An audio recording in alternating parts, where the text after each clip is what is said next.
hosts. I'm Diane Bortoletto. And I'm Monique Ciccardo. Let's do it. Hello, and welcome to And Away We Go F1 podcast, a Formula One podcast that goes beyond the track limits to include travel, food, and lifestyle surrounding the sport. My name's Diane Bortoletto, and I'm your pre-Drive to Survive Formula One fan. And today I'm back home in a very rainy, very wintry Margaret River. And I'm Monique Ciccardo, your post-Drive to Survive fan. And today I'm still sitting at home, but I've changed up my background a little bit because it's really sunny and the sun's coming on in this window, and I'm so excited that there's actually sunshine. We've got a special episode for you guys today, and a really super impressive guest who's had the kind of career I wish I'd had. I'd love to introduce Alexandra Schieren, who is a esteemed motorsport PR with 25 years experience. Welcome to the show, Alexandra. Thank you very much. Thank you for having me. Tell us, how did you get started in motorsport? Very unusual story, maybe funny story. I never wanted to be in motorsport. I mean, I had nothing against it, but when I ended up by accident, really. It was a long time ago in my native Germany, and I was looking for a job. And at the time, it makes me sound really ancient, but the job ads were in the paper. So I saw this ad in the paper and I applied for it, and it was Toyota. And funnily, I thought it's the car manufacturer, right? So I went there and thought, okay, I just wiggle it. And they were looking for an assistant in the PR department. And funnily, they gave me the job, but I realized obviously it was a rally team at the time, so they're running in the World Rally Championship, and so I ended up in motorsports. And to be honest, I had no idea. I couldn't tell you the difference between an F1 car and a rally car, and and all of that. And I learned by doing, really, and I found that I find it interesting and I really like it. But my main motivation at the time was really the international surroundings. So, yes. And obviously I speak a couple of languages, and that helped. But motorsport, by accident. I love accidental stories. Like my story of getting into travel writing was an accidental one too. So, I'm not a good example for people when they're like, oh my gosh, I wish I could do what you do. How did you get into it? Oh, sorry, accident. Don't follow my path. I think you can't really replicate that. Yeah, and I was the same as you, Alexandra. When I started, I worked for Rally Australia for the last 5 World Rally Championship events that were held in Perth. And when I started at Rally Australia, the only thing I really knew about rallying was that there was a guy called Colin McRae who seemed to be doing quite well because he was in all the sports pages, and that was about it. So I'm showing my age now too. Yes, and I learned very, very quickly by doing, and loved my time working in rally. Yeah, just to say Colin McRae. Yeah, I met him, well, obviously when I worked for Toyota. He was a great guy. So Colin was cool. But yeah. Fun fact, his brother, Alistair McRae, lives in Perth.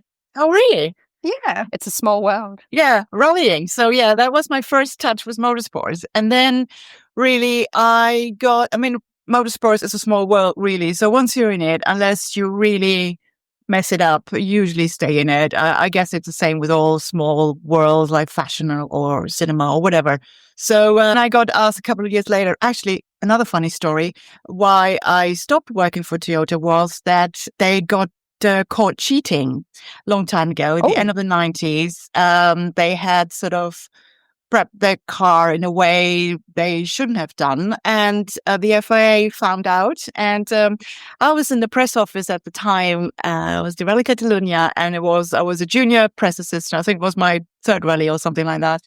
And then I was alone in the press office, and the news came, there's a problem, Toyota has been found cheating. I was like, what do I do now? Yeah, I was just about to ask, how do you deal with something like that in PR? Woo!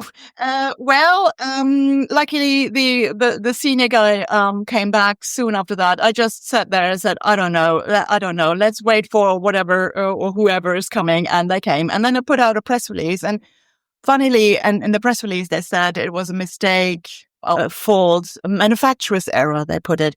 And even though I was junior, I said to my senior guys, I don't think you can write that because I don't know, it's a bit soon and it's not good to put the blame on somebody else. And they put it out anyway. And And that actually, they shouldn't have done that because the FIA really took it badly and they got banned from competition for a whole year. And as a Wow. rally team, not doing any rallies is a bit, what are you doing? So I looked for another job. Fair enough. Fair enough. Yeah. So and Wow. that is when Baptism of fire. so they got caught cheating. And fast forward a little bit. I mean, I moved to England and I worked for an international communications agency where I had my first sort of introduction to Formula One. But let me tell you another funny story with that is when a couple of years after that, I started working at the FIA, and Max Mosley at the time was still the president. And one day we are having I think we had media lunches, and I was in a plane with him and a couple of other people. And he said to me, I hear you worked for Toyota at the time. And I said, yeah. And you sort of banned them from competition. And this is why I'm here now. So it's all your fault. And he, and, and he found that really funny. So yeah, it's a small world. It's all your fault, but thank you. But didn't he give you a job after that?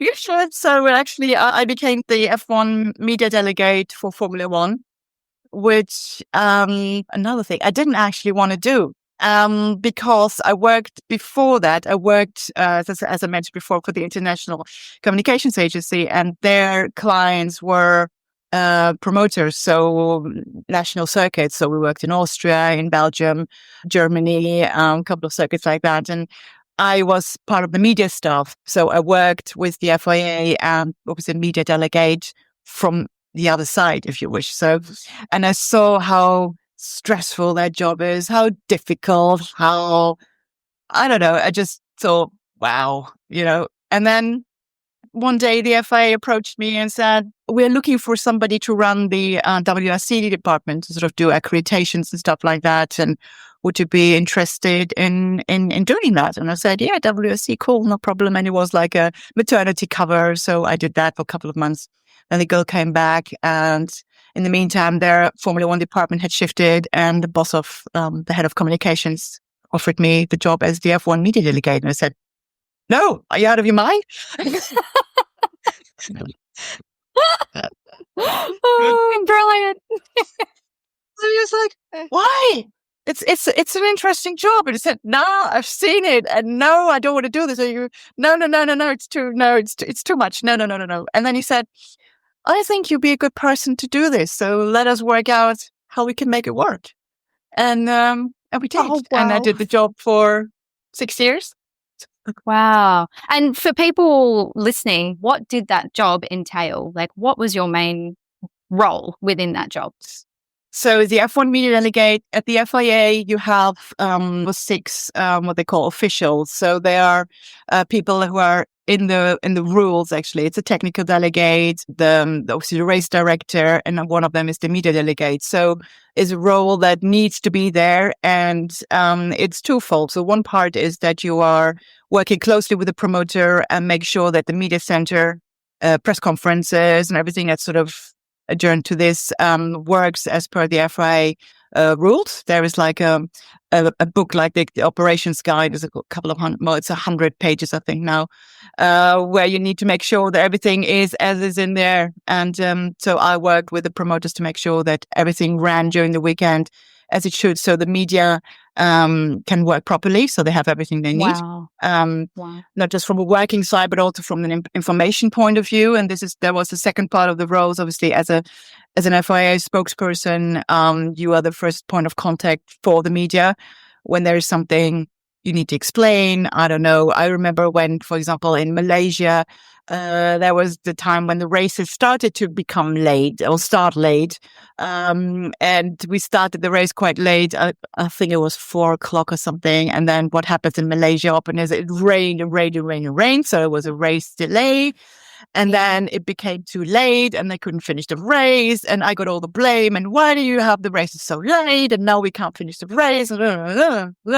And you try to explain. So Right. that was the job. So Wow. So I can understand why at first you were like, no. exactly. And then obviously I traveled to all the races. Yeah, I did that for a couple of years, and it was a great job. Really, in the end, I'm grateful I got the opportunity, and I did what I did. I've lived through many interesting times. I mean, that was the time newcomers to Formula One might not. Well, they don't know, but they might have heard of it. There was a time when there was Bernie and Max, so Bernie Ecclestone and Max Mosley, and we called it the Max and Bernie show because they always had sort of, they were like two opponents, but actually working together behind the scenes, and it was very interesting times.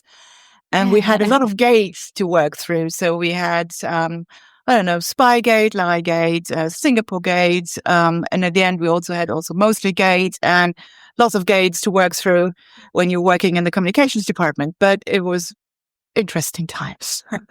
I could imagine. Wow. Yeah, I remember Max Mosley really well from my Rally Australia days, and he was a man who was, for us as a promoter, as I work for the promoter, a man to almost be feared. Like, if Max Mosley said something, it had to be done, like kind of thing. And same with the media delegate, the World Rally media delegate, who was my main contact at the time. And they would literally come through, Monique, with a checklist and say, right, there are 90 lockers here for photographers, tick, which is what the rules would say. There's enough desk space for 98 media to sit and work, tick. The media release was distributed hard copy within a set time frame. Like, it was very prescribed, and we just had to make sure that we hit. And then you got scored, of course. So at the end of the event, you'd get a report back from the FIA, and if we'd failed anything, then I had the committee coming down on. Wow. Not that we failed anything. We all got pretty good scores. Yeah. It was a pretty slick operation at Rally Australia. Very prescribed. Yeah, when you've got 100 pages worth of guidelines, I think, you pretty much like everything is there. You stick to it. You know what you've got to do, right? There's no room for, creative license there. You just go by the book. Not a lot. Yeah. It's actually interesting because it shows how much is actually going on behind the scenes that as a spectator you would never probably expect, and that is just a part of the operation. Obviously, you have the race control, you have everything that's happening on the track, you have all the logistics around the security, and every part of that has their own operations manual, and it's the same thing. Wow. And it is a huge operation, and for a promoter, it's a big job. So and it's developed into this it is a product, but it's a really well-defined product, which started really again with Ecclestone. So and he had this vision of creating I would like to nearly say VIP product. I mean, he wanted to make Formula One special, and it wasn't in the beginning. I mean, in the 50s and 60s, and I wasn't born then, so I reassure you that wasn't the case. And there was just, like, they called it the gentleman club, the guys just turned up and had a party, and sometimes sat in the car and did a couple of laps, and then he turned it into this really sport with sponsors, with television deals, and really made the foundations. And that was a really interesting time. Yeah, which then now we've even expanded on even further now that Liberty Media owns Formula One. It's gone from the VIP experience that Bernie wanted to create to now just being this incredible spectacle around the world. Yeah, that's probably the term for it, a juggernaut. It's a sporting juggernaut. Like, if you think the Super Bowl's big, like, Formula One is global. I mean, who watches is it the NFL even? See, look, I don't know what sport the Super Bowl is. But, like, we watch Super Bowl for the ads at halftime, right? Exactly. The rest of the world doesn't watch the entire season leading up to the Super Bowl, but the entire world tunes in, every weekend or every second weekend, or, whenever there's a race, the entire world tunes in to watch Formula One. So, yeah, to see it kind of grow again from this time where you'd seen all this crazy stuff happening in the Bernie Ecclestone era, like, it's, very cool. So from the FIA, Alexandra, where did you go next? From the FIA, I went to Pirelli, so in Formula One. was done when they came back to Formula One in 2011. They hired me as their head of F1 communication. So helped them sort of the transition from the transition into Formula One, because again, it's a special sport.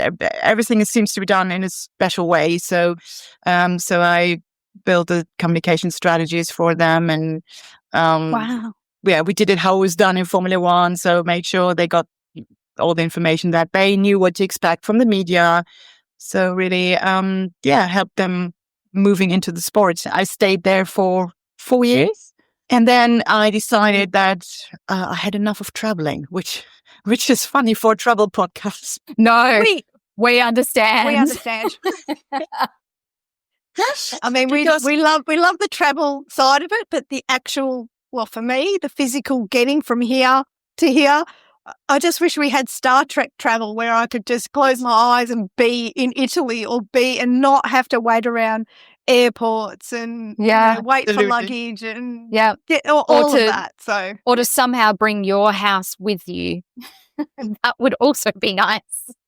The comfort of home sleep somewhere in your else. own bed, exactly. Yeah, no, we totally understand. So you got sick of traveling, and what happened next? And then I started my own thing. So I started my own communications agency, which is a big word because we're only very small, specializing obviously in motorsports communication. So I broadened the scope. So I wanted to do other things but Formula One, and knowing also how much time Formula One consumes and takes up, etc. Well, I specialize in media and public relations, and I work with other guys for all the rest. So we offer basically communication strategies and implementation of these for anybody who works in motorsports. So I work with drivers, with circuits, with teams, sponsors, anybody really who wants to tell people about their motorsport engagement. So. And how different is it for you having working with a driver, let's say, as opposed to a team or a brand or something like that?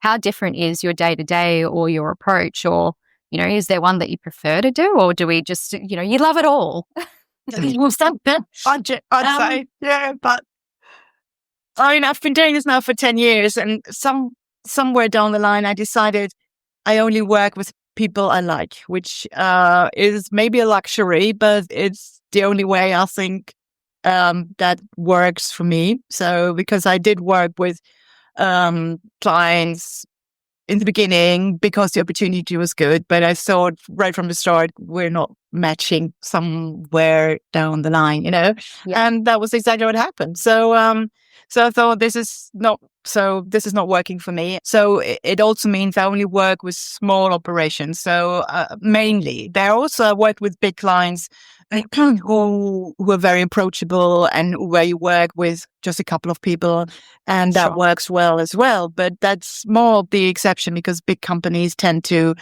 you're just a number for big companies. But that is changing as well. That is changing, and when that is changing, and they work with smaller operations like me, it works. But to come back to initial questions, I do enjoy working across the board now. So I work with a client who does rally race, endurance racing. I work with a young rally driver. I did the Las Vegas Grand Prix and Formula One. I saw that. Yeah.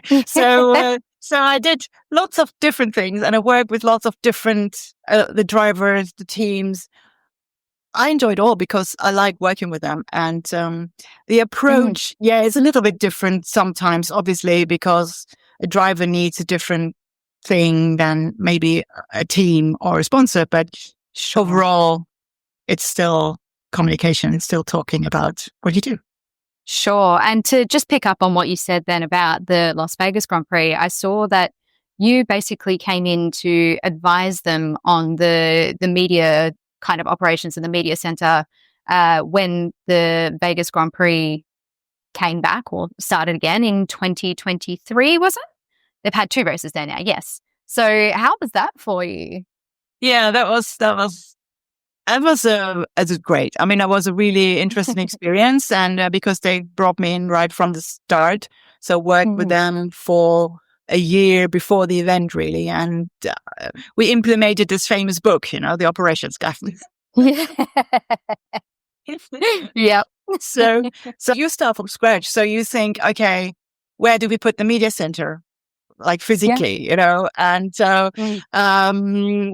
the accreditation center? And I don't know, how many shuttle buses do we need? And how many seats? And where do we get the tables from? And we need to get TV sets, and we need to fix them to the ceilings. And we need to, it's so many little things that actually take up so much time when you do it for the first time, because you really don't know the scope of this. And then it helps when you have somebody who tells you, okay, this we can do a little bit different, or you don't have to have, 400 seats. Maybe you can do just 300, it will work as well, et cetera, et cetera. And then I ran the first event with them all, like during the event, I brought a small team in who have a lot of experience also in Formula One, and ran many media centers over the years.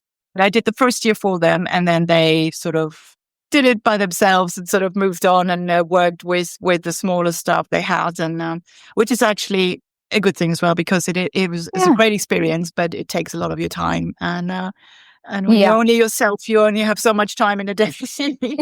But Vegas is great. It's a great race, great people, great experience. So for a race that has so much, I guess, sparkle around it, so much, so much interest, so much talk, so much. Like, they've built it up so big, it must be so different doing that as opposed to, there was another one that you did. Was it the Qatari Grand Prix or the Bahrain? No, it was Bahrain. It was Bahrain, yes. Yeah. Yeah, so the, chalk and cheese really, right? Yes, absolutely. And it was different times as well, there was, but very different. Different times, different approach, but great experience as well, because obviously also I spent some time in China, in Bahrain. This is things it's awesome that you can do that, and you have this experience and get to see these different cultures, different ways of people working. But in the end, which is funny or interesting, is you always have a Formula One Grand Prix, and though you have the national atmosphere, it's still the same thing, and it works the same everywhere you go in the world. And sometimes it works a little bit better, and sometimes there are a couple of more issues, particularly when it's like the first race or so. But it's quite interesting. Yeah, sometimes it works well. Sometimes there are manholes that ruin Carlos Sainz's car, but whatever.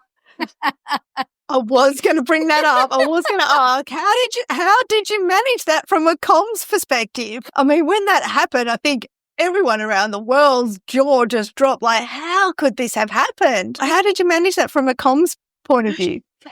Well, I wasn't involved in that part of the operation. Okay. So they had like a US team handling that part, because also that is something interesting in communication. You have to take care of media are different everywhere around the world. So you need to have a different language, a different approach. You need to have different connections, etc. So really my part was solely the running of the media center and the logistics of that, which is enough for one person. So I'm glad I didn't have to do that, but I was in the media center and sort of channeling media requests, and I talk to her because you're the first point of contact then. But just calming people down, say we're working on it, we'll let you know as soon as we have something. So a little bit of crisis communication, so the usual thing. But the actual communication part was handled by a US agency. So that was oh my God, I could just imagine the stress. Exactly. Like, it would have been hectic. It was so, you look at this and you go like, okay, let's move into crisis mode and we can sort it. Exactly. We get it done, and we did. That's what you usually do. But you learn it. It's crisis. It's crisis communication. It's also, there's some parts to it. You're the holding pattern, and then obviously feeding information when you have them. And I've lived through many of these at the FIA, also at Pirelli. I don't know. I seem to attract, I want to say crisis, but people won't hire me anymore. But I also manage them, so that is also the good thing. You're But expert in managing I- crises. Yeah, not yes, not attracting them. but high profile sports obviously attract this kind of attention. So every little Of course. detail, I'm not going to say this was a small detail, but everything that happens is in the limelight and in the spotlight. And whereas like things happen, you have an event and things happen, but it might go unnoticed because you don't have the same kind of eyeballs on this particular thing. So that is also the pressure of Formula One and why I quite enjoy it, not just to do F1, because it is a lot of firefighting. When you That's a are good way to sort of put it. Yeah, I can imagine. So for somebody listening who might be wishing that they could get into Formula One, what did you study? What would you recommend for somebody looking to perhaps start their career and get into Formula One? My main studies were languages and economics. So I didn't really look into Formula One, into public relations or communications until I actually got this job at Toyota by accident. So I love languages and I love this international component, working with people from different countries and be able to communicate with them and give them the information they need, etc. And then the rest really I was learning by doing. I did some PR schools, I did some PR diplomas, but really they came afterwards. So I'm not sure that will be possible today. So today probably you have the diplomas first and then it goes the other way around. But times change. But I still think there are these sort of famous accidents that you can get into a sport if you want to. But I tend to say that it's probably it's more difficult to straight go into Formula One. So usually my advice is sort of start a little bit lower. I don't want to sort of offend anybody, but like in smaller categories or maybe obviously your local categories, just that is your first foot into the door, even for you, like get inside a local event or regional event and volunteer, be that on the track or in the media center. They always need volunteers to run this event, and then actually find out for yourself whether you really like it, because it's different than looking at it from the outside than being in the inside and really doing it like every week for now 24 weekends a year. And it's a lifestyle, it's your life is Formula One because you travel so much and you're never at home. And when you're at home, you're tired because you're jet lagged. And so this is for you also to find out whether really you want to do that. And if you want to do that, then it's what I just said, volunteer, meet the right people, and then really move your way where you want to go, and find also your area where you want to go, because nowadays there's much more possibilities. There is social media. You can go into social media, obviously, or even girls now, engineering, mechanics, and it's much more open than it maybe used to be when I started. So there's lots of opportunities. Find your opportunities. Maybe sure you have the studies that go with it, and then volunteer, meet the right people, and go for it. Yeah, I think there's a huge aspect of proactiveness that you need to have in these kind of industries that are seen as quite prestigious, or everyone wants to be in these industries. You need to be proactive, and you need to get out, and you need to put yourself in the right place. You need to showcase what you can do. You need to get a portfolio. You need to, if you want to be a photographer at the Formula One, start taking photos of other car races or, the local speedway or whatever it is. You've got to start, you've got to start with something. But very good advice.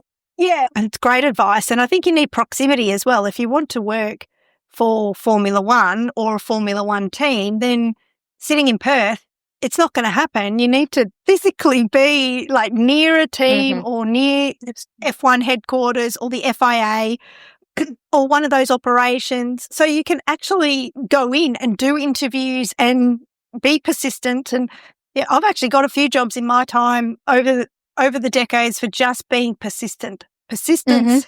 It should never be underrated. I'm sure one of the jobs I got when I was at university was just to shut me up so I would stop ringing them and knocking on their door. But Yeah, that's true. Absolutely. Yeah. Persistence.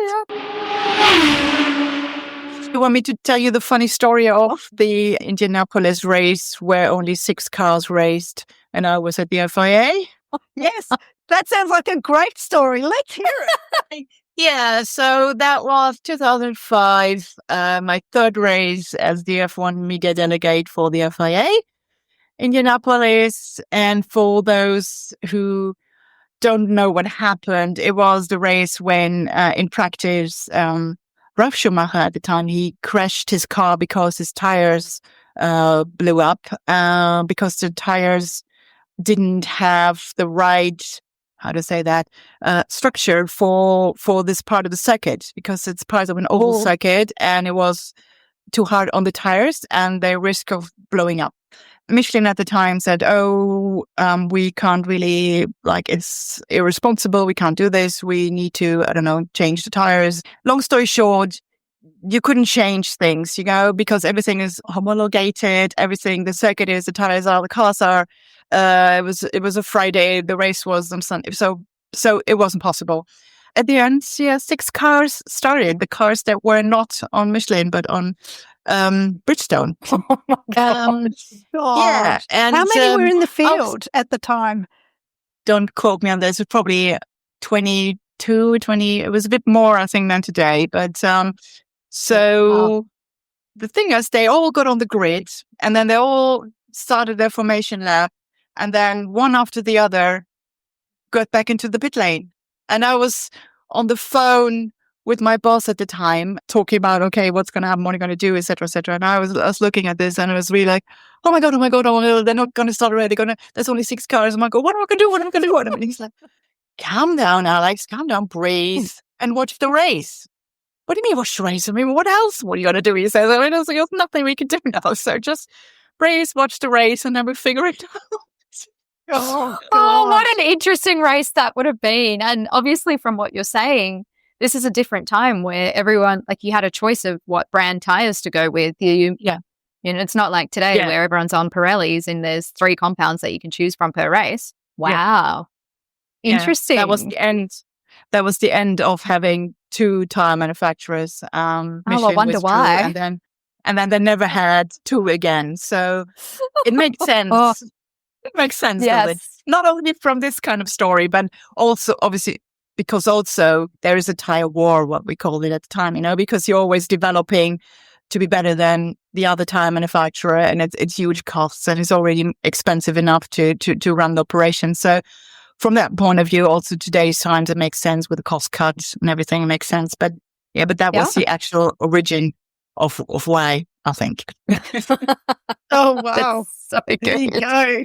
Straight from the horse's mouth. Oh my God. Can you just imagine? And there goes another one. And there goes another one. And then you've got a minute and a half before you see any car again, and just 6 of them. Yeah. And it was very interesting. And I think at the end, when we left the circuit, the promoter said, you might not want to wear your FIA clothes because there's a lot of upset people out there. And wow. Oh my gosh. And they were, and it was really hard to explain to them. We tried to explain. I mean, there was the reasoning that there was talk of a chicane. We couldn't put in a chicane because the circuit was homologated. What's a really hard word? Homologated for no chicane. But particularly in America, if you do this and then there's an accident, somebody sues the backside of you, and then. Yes. It just wasn't, there was lots of implications that was really hard to understand because people had emotions and and you pay for a ticket and then you see 6 cars. It's understandable they were upset. I mean, it was very unfortunate things one after the other, and it was just one of these things you sit there and you go like, I don't believe this. I can't, what is happening? And you can't do anything. You really want to solve the situation, but it's not possible. It's really one of these things, Oh, do you remember who won that race?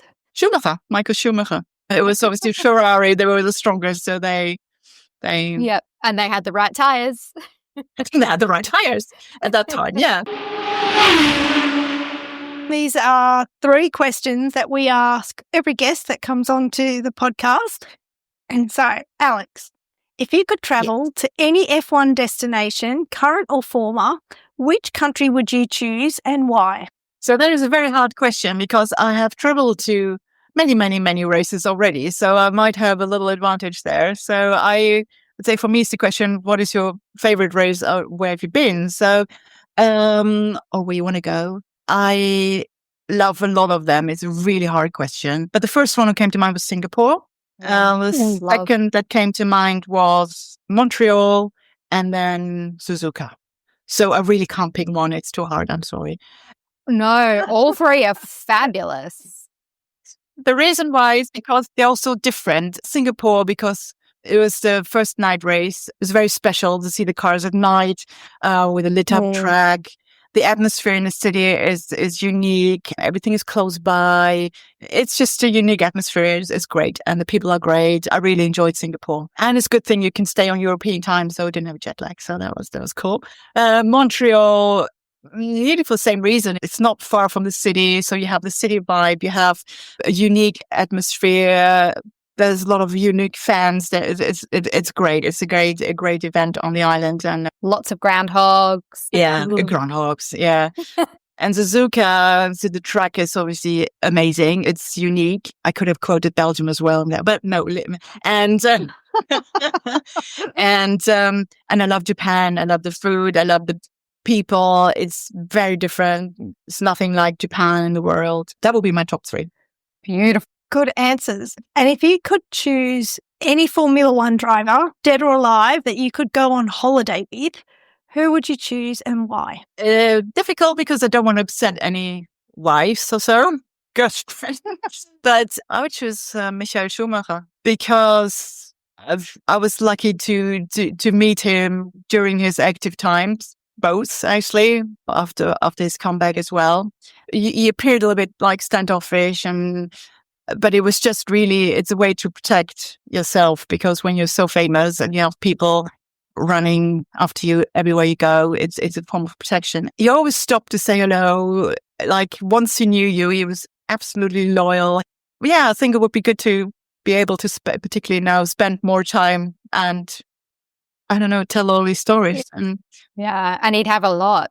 Yeah. The Schumacher brothers grew up just about, 10 kilometers from where I grew up. So we always knew the Schumacher brothers even before they were really famous. So it's I don't know, like a sort of full circle. So yeah. Oh, nice. I honestly feel like sitting down with someone like Michael Schumacher, who has had such an illustrious career, would just be phenomenal. I just think that would be so fascinating.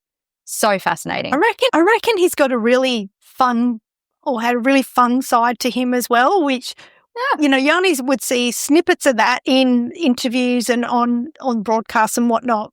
But I reckon he'd be really fun, like away from the cameras and the F1 circus as well. So yeah, absolutely. Yeah. All right, Mon, you've got the last question. Absolutely. If you could choose any dish from any cuisine that the Formula One races currently go to, or the countries that it currently goes to, or any of the former races, what would you choose to cook and why? Okay, I'm not a good cook. So in order to avoid food poisoning or anything for anybody, I think I would choose sushi because as long as the fish is fresh,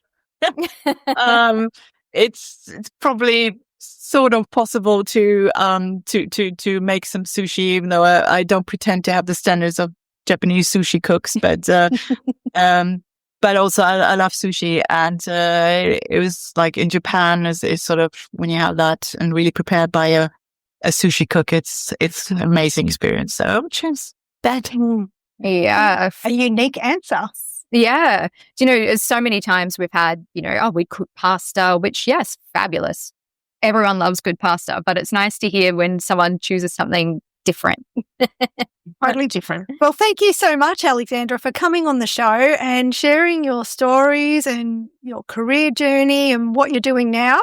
I'll put a link in the show notes to your website so people can find you if anyone's listening that needs a motorsport PR. Thank you very much. Really appreciate your time. Thank you very much for having me. I really enjoyed that conversation. Great. For everyone listening, if you liked what you've listened to, or if you're watching us on YouTube, you can leave a review for us. Double tap. I don't think you can do that on your favorite podcast listening apps. Give us a 5-star review. You can also find us on all your social media apps. So we're on YouTube, Facebook, LinkedIn, TikTok, and Instagram. You can also send us an email at andawaywegof1podcast@gmail.com. Thank you, Alex. Thank you, Mon. And thank you for having us in your ears. Until next week and until lights out.